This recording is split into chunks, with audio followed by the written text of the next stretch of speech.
coming from many different areas. People should understand they're going to slow everything down in the Senate to a crawl. They have to do this because now groups that you've identified, like Indivisible, Indivisible is trying to do the playbook that War Room did in January of 2021. They have to have a rally point. They don't have a rally point right now, just like we didn't have a rally point. Everybody on the side surrendered or crushed. Go back to 2021. Remember how bad it was when President Trump went to Mar-a-Lago. You need a rally point. They have selected Indivisible to do this, you can tell. And the Indivisible people are not dumb. Okay, they're not dumb.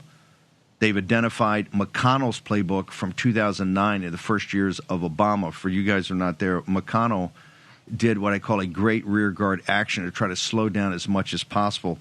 Natalie, you've seen this. You've also saying, hey, the law. We told you they're flooding the zone with lawsuits everywhere. They're going to try to use the courts and go into these liberal areas, and they're really going to come off everything Doge is doing to try to get to the plumbing and get the plumbing right.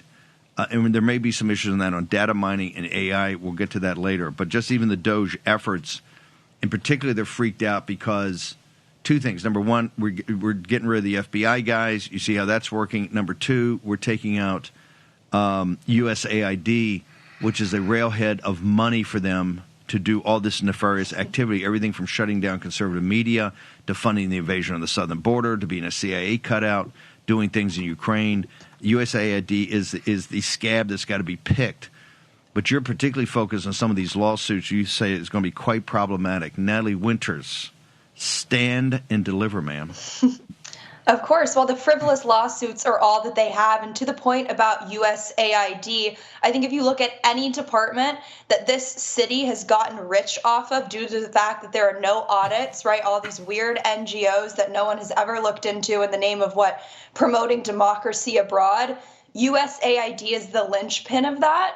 And that's why they're melting down, because they know the gravy train's over. But more acutely, Steve, when we first started covering the resistance, when I put together that montage of the 6-hour phone call that I watched, who put that phone call together? It was Indivisible. That was one of the leading voices. That guy is who Rachel Maddow has always had on as sort of the point person when it comes to discussing anything resistance related. And you're so right, they're culturally appropriating the war room in terms of their lobbying tactics. But I want to get really granular for a second on the lawsuits. There are two that have been brought against President Trump, the DOJ, for what they're trying to do over at the FBI. One of them is coming from some far left. It's called the Center for Employment Justice. You can imagine what their politics are, but you don't have to imagine that much because the chief attorney listed on the case is a former Democratic Senate candidate. But I want to flag, we're all about receipts here in the war room. I guess we're all about opposition research too. This lady, an individual, the attorney by the name of Pam Keith, has been out tweeting for years during the Biden regime about how every single MAGA member of the federal government needs to be fired. Don't just take my word for it. I'll read you her tweets. Quote, America needs industrial strength disinfectant of the MAGA bacteria in our institutions. Clean the wound, Mr. President. Fire them all. Next quote, if we are to remove MAGA at the ballot box, then you must, in all caps, remove MAGA from our institutions. Fire DeJoy, fire Flynn, fire Wray. Quote, it is time for the Biden admin to remove MAGA from our government.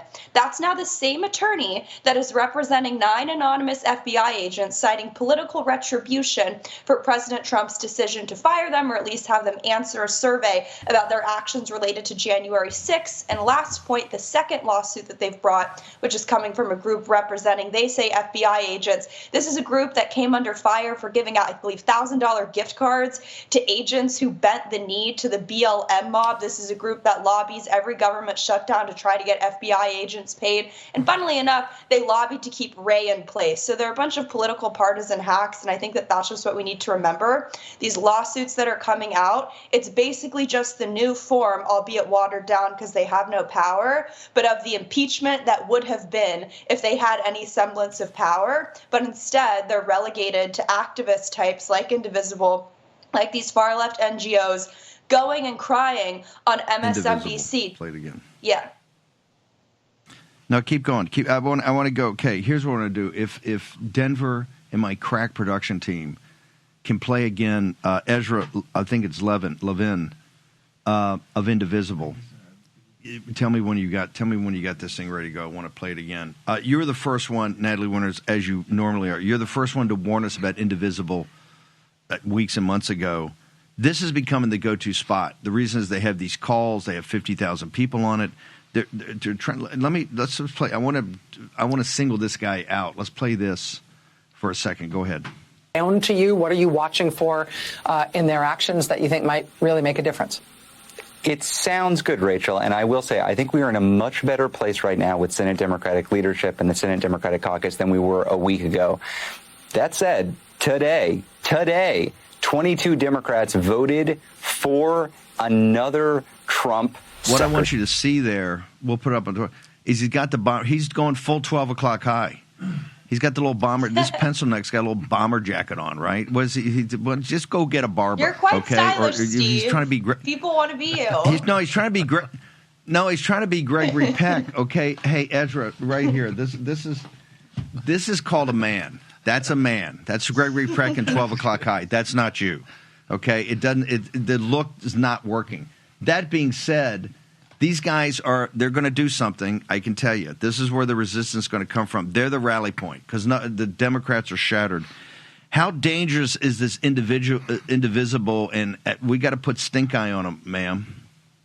Well, the Washington Post, one of the reporters just quote tweeted me saying that I need to find better mentors. But I would say, hey, the tip of the spear of your resistance is trying to culturally appropriate Steve Bannon. So I think I have a pretty good one. But look, I have read all of Indivisible's, kind of casework, their blueprints of how to plot the resistance.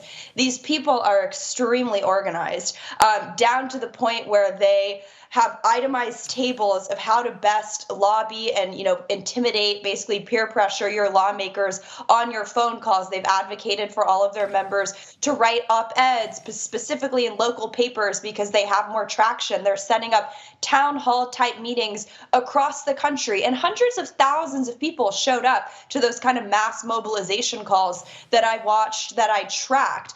So these people are extremely, extremely engaged. But I think the more nefarious kind of angle to what Indivisible has done, which is part of that group Democracy Forward that we were talking about yesterday, is just the idea that they want to weaponize career civil servants and effectively turn them into, for lack of a better word, embeds, yes. Right? Exposing the Trump administration.